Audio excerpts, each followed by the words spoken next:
অবসর নিয়েছেন দল থেকে, তবে আছে ফিরে আসার সম্ভাবনা। ব্রাজিল প্রেসিডেন্টের চাওয়া নেইমার যেন ফিরে আসেন ব্রাজিল দলে। একই সাথে নেইমারের বাবারও চাওয়া 2030 বিশ্বকাপে অংশ নিক তার সন্তান। একই বয়সে বিশ্বকাপ খেলে গেছেন মেসি, রোনালদোরাও। নেইমারও কি হাঁটবেন এবার সেই পথে?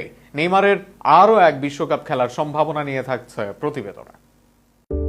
বয়সটা 34, এর চেয়ে বেশি বছর বয়সে 2022 বিশ্বকাপ খেলেছেন মেসি, রোনালদো, মদ্রিচ সহ অনেক তারকারা, যারা খেলছেন 2026 বিশ্বকাপেও। কিন্তু সবার জন্য সমীকরণ সহজ হলেও নেইমারের জন্য সমীকরণটা সহজ নয়, কারণ নেইমারকে শুধু বয়স বা পারফরমেন্সের সাথে না, লড়তে হয় ইনজুরির সাথেও।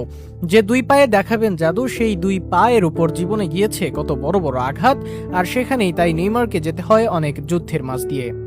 তবুও ব্রাজিল ভক্তরা স্বপ্ন দেখেন আরও একবার নেইমার খেলবেন বিশ্বকাপে, পূরণ করবেন অধরা স্বপ্ন।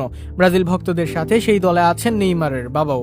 এছাড়া খুদ ব্রাজিল প্রেসিডেন্ট লুলা ডি সিলভারও চাওয়া নেইমার খেলুক পরের বিশ্বকাপ।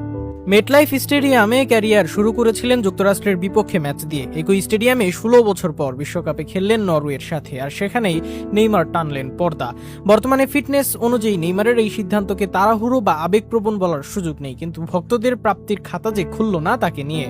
যেহেতু ইনজুরি থেকে বর্তমানে মুক্ত আছেন তিনি, তাই নেইমিকে নিয়ে পরিকল্পনা সাজাতে পারে ব্রাজিল। টিএনটি স্পোর্টস জানিয়েছে 2030 সাল পর্যন্ত খেলার পরিকল্পনা করেছেন এখন নেইমার। ব্রাজিল দলকে আগামী দিনে আরও টেনে নিয়ে যেতে চান এই সুপারস্টার। এমনটা চাওয়াতো ব্রাজিল ভক্তদেরকেও। ব্রাজিল প্রেসিডেন্ট লুলা ডি সিলভার কণ্ঠও দাঁড়ালো নেইমারের পক্ষে। তিনি সরাসরি বলেছেন এখনই নেইমার অবসর নেক, তিনি এমনটা চান না। উল্টো তিনি বিশ্বাস করেন 2030 বিশ্বকাপে ব্রাজিল চ্যাম্পিয়ন হবে, আর সেই চ্যাম্পিয়নশিপ দলে থাকবেন নেইমার জুনিয়র।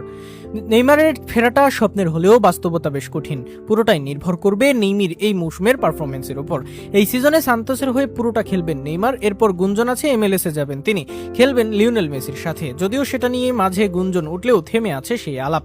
আপাতত নেইমারের ইউরোপের ক্লাবে ফেরার সম্ভাবনা কম, তবে যদি নিজেকে অন্য পর্যায়ে আবারও নিয়ে যেতে পারেন তবে আরও শক্তিশালী হয়ে ফিরতে পারবেন তিনিও।